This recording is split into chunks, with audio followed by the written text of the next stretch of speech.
Come on up, hey! Hey, just come on up! Hey, come on, just come on up now, hey! Hey, it's Mr. Malcolm. Hey, come here! Hey, dude, get on up here, hey! Just get good, bro! Just get good about it, man! In The Witness, there's a very difficult puzzle where you need to group light-colored dots, assuming the puzzle was presented with different lighting to get an elevator to rise. Since each floor has different colors, you ultimately reverse engineer what the dots would look like under the sun. However, to the actually colorblind player, this is gibberish. They can't remember what a colorful world looks like, they're blind.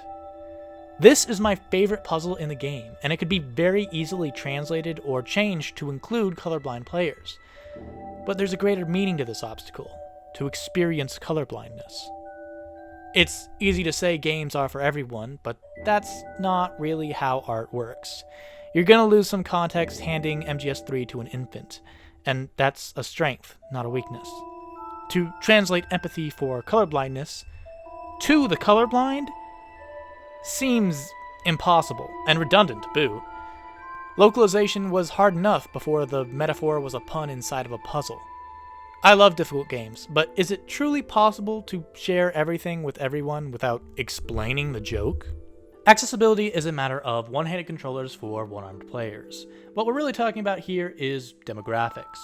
For example, the smokin' sexy gamers and the normie whores stand united in our interest of Devil May Cry, but we also have different needs to be designed around.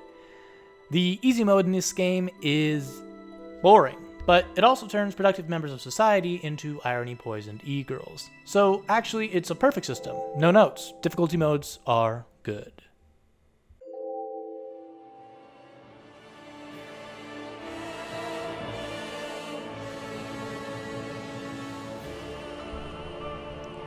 Dark Souls is a video game. It teaches us that you can't lose until you give up, but it's also about shortcuts and backstabs. Every fight is about getting cheated and then cheating back. Disarming a trap usually means turning the tables. You're supposed to cheat. Asylum Demon is an ambush to teach you to ambush. Punching him to death is a joke at your expense. You're supposed to cheat. But killing him with fire removes all meaning from this encounter. It just goes back to being code and polygons. Players don't just want to watch credits. They're here for the art. Sorcery is one of the worst game design decisions of all time. Worse than tripping. Intentionally ruining the balance of your game bucks the responsibility of design to the player, and it's unfulfilling to choose between a meaningless win and a needless struggle. You're in your own way either way. Git Good is a joke at the game's expense. When there's no trickety-trick or special lesson, then you just level up and let math take the wheel. It's not a moral failing of the player to use the dominant strategy, it's a design problem. It's not cheating if it's not against the rules, and it's not against the rules, so it's not cheating. But they let Airbud play football and he fucking died.